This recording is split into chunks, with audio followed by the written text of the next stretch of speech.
Welcome to the deep dive. Today we're stepping into the well-worn sandals of a truly incredible traveler from centuries past.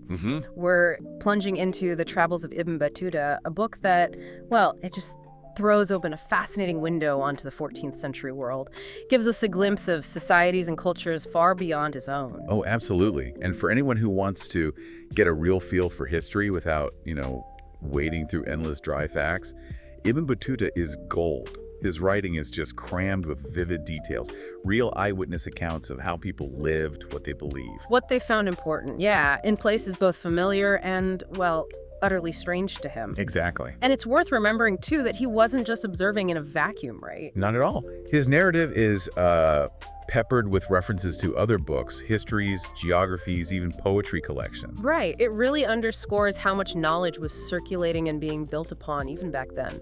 Precisely. He was clearly part of a scholarly world. He was engaging with the intellectual legacy he inherited, but also, forming his own conclusions based on what he actually saw. Okay, so our mission today is to pull out some of the most, let's say, surprising and insightful observations from this epic journey. We'll look at the kinds of books that might have informed his worldview, some remarkable places he went, and just the sheer variety of human customs he documented. Sounds good. Where should we start? Maybe with the sources. Yeah, let's do that. Let's think about the kinds of historical texts he would have known and how they might have shaped his own thinking. He mentions several, and they all seem to have a slightly different approach. One that really jumps out is the Khulasat el-Ansab. It's presented as this concise history of the Afghan people. And it has that really intriguing claim, doesn't it, that they were descendants of the House of Israel. It is fascinating. It shows how communities construct their identity through these historical narratives. The author, an Afghan named Ibn Shah Alam, clearly believed this lineage. But Ibn Battuta notes it, but then he also points out a pretty significant counter-argument. Yeah, the language. He says the Afghan language bore no resemblance to Hebrew at all. Which makes you wonder, doesn't it, about the power of a good story in shaping a group's identity, even if the linguistic evidence points elsewhere. Absolutely. Historical narratives aren't always just straight facts.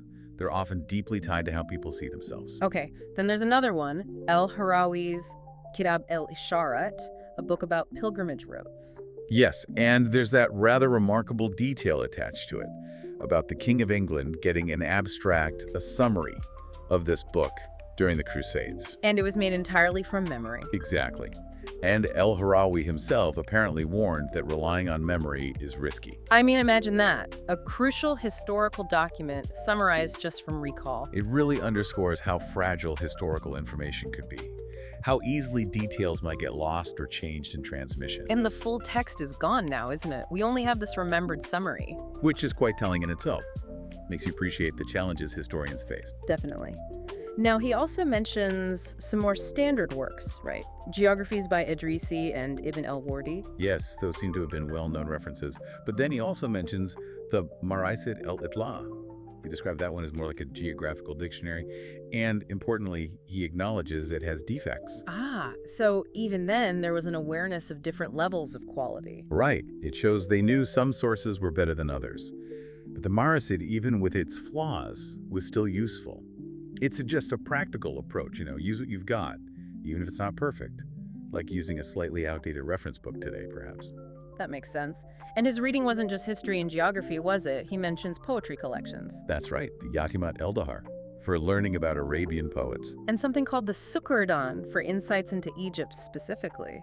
Yeah, it really showcases the breadth of his intellectual curiosity. He's building this mosaic of understanding, drawing from all sorts of different sources. Politics, culture, literature. Exactly. Which I think makes his own observations even more valuable. Okay, let's turn to those observations then. His actual journeys, his descriptions of places can be incredibly vivid. Egypt, for instance. Oh, definitely. He's clearly awestruck by the Nile, calls it superior in sweetness, extent, usefulness, basically better than all other rivers. He even ranks it, doesn't he? Among the top 5 globally known then. He does. The Nile was, it was the lifeblood of Egypt. His admiration just reflects its fundamental role. And comparing it to the Euphrates, Tigris, Sihon, Jayhun, the Gihon, He's putting it in context for his readers, showing its global importance as they saw it. Then there's Damascus. He talks about the high buildings, nice breezes. Mm-hmm. But he contrasts that with the more sort of romantic poetry about its streams and plains. And he also mentions the different stories about who founded the city, Damashik, this figure Zohak, even Noah, apparently. Right. A mix of real description and, well, legends. Which is pretty typical for how ancient, important cities were often seen. These different founding stories, some maybe historical, others more mythic, they just highlight the deep layers of history and folklore that build up around these places. El-Harawi mentioned its impressive buildings too, reinforcing that it was a major city. Exactly. Now, one of the really unusual stories comes from Dadkanan, the tree of testimony. Ah, yes, the tree that supposedly produced a leaf every autumn. With the Shahada, the Islamic declaration of faith, written on it. Miraculously. It's a fascinating glimpse into popular piety, isn't it? How people often saw the natural world and the divine as completely intertwined. And he says both Muslims and non-Muslims witnessed it and revered it. That's what he reports. It suggests this shared sense of wonder, maybe even a sort of cultural bridge formed by things like that. And didn't the king try to destroy it or something? Yes. The story goes he had it cut down, but it miraculously grew back. Adds another layer, highlighting how strong belief can be. It's definitely a story that sticks with you. Okay, shifting gears completely. Hormuz and New Hormuz, or Harona. A very different environment. He paints this picture of a pretty stark landscape, salty soil, people eating mostly fish and dates. But then, the giant fish head. Yes, with eyes like doors. What was that about? Well, it certainly brings the unfamiliar to life. Yeah. It speaks to the sheer novelty of the places he was seeing, and maybe, just maybe, a touch of traveler's exaggeration about the local wildlife. The scale he describes is just, wow, memorable. Absolutely. More practically, though, he talks about the pearl fisheries between Saraf and Bahrain. Yes, a very specific account. He details the diving process, how they collected the shells from the seabed. And those tortoiseshell masks they used with slits for the nose. Right. It gives such valuable insight into the labor, the ingenuity behind that really important industry. Connects you to the human effort involved. Okay, and then the Maldive Islands. They sound completely unique. They really do. He notes the geography of those ring-like atolls. And the customs, too. Travelers entering into temporary marriages. Yes, that definitely highlights different social norms around hospitality and interacting with outsiders. And using coconut fiber core for shipbuilding. A very clever adaptation to their island resources, that tough fiber from the husk. Plus the shell currency, the wada cowrie shells. Exactly. It just paints this picture of a really distinct island culture, shaped by its environment and developing its own unique systems. So much diversity. Let's move on to some of those customs and social practices he saw elsewhere.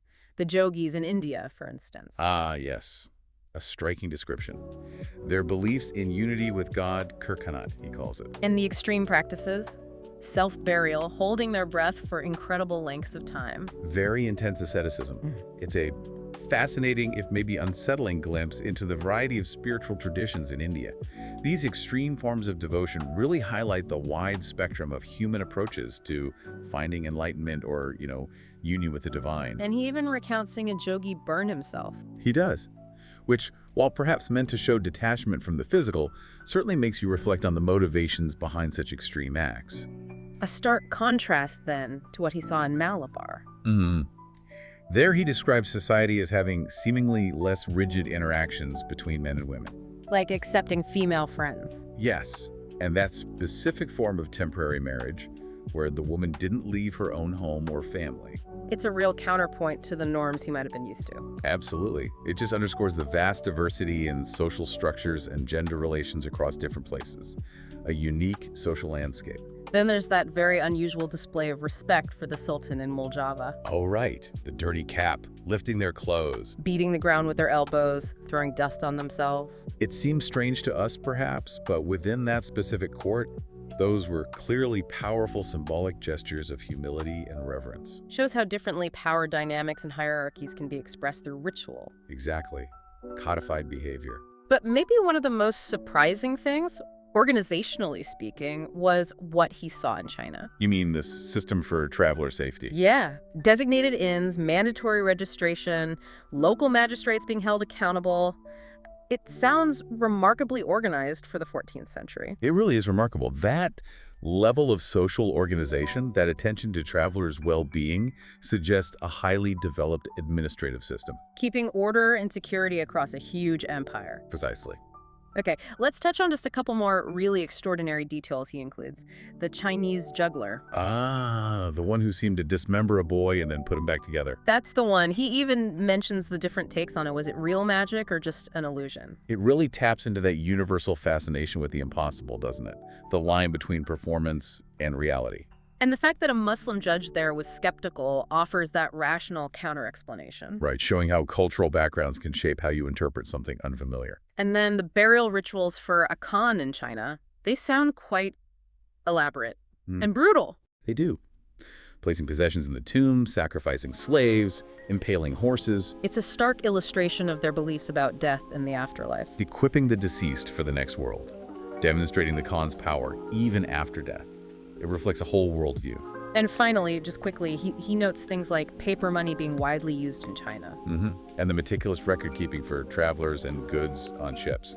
Details like that point to, well, technological and administrative advancements that maybe weren't as common elsewhere at the time. Absolutely. Paper currency, sophisticated tracking systems. Yeah. They really underscore the economic and bureaucratic development of China back then. Insights into the practicalities of running such a large state. So as we wrap up this deep dive, it's just abundantly clear Ibn Battuta's travels give us this unparalleled window into the incredible diversity of the 14th century. So many cultures, beliefs, practices. Yeah. You've really gotten, I hope, a fantastic overview of a world that's both similar to ours in some ways, but also vastly different. Indeed. His work is such a powerful reminder that the past wasn't monolithic. It was this vibrant tapestry of human ingenuity, adaptation. His detailed observations really encourage us to look beyond our own assumptions today and just appreciate the sheer richness and complexity of human experience across time and place. And maybe on that note, here's something to consider. How does the actual act of traveling and then meticulously writing down what you see, how does that shape our understanding of the world, both back then and even now? That's a great question. And what parts of our world today might seem just as extraordinary, just as strange to a traveler from the future as some of Ibn Battuta's accounts seem to us? Something to ponder. Yeah, something to let simmer that enduring human drive to explore in the ever-changing landscape of discovery. Thanks for joining us on The Deep Dive.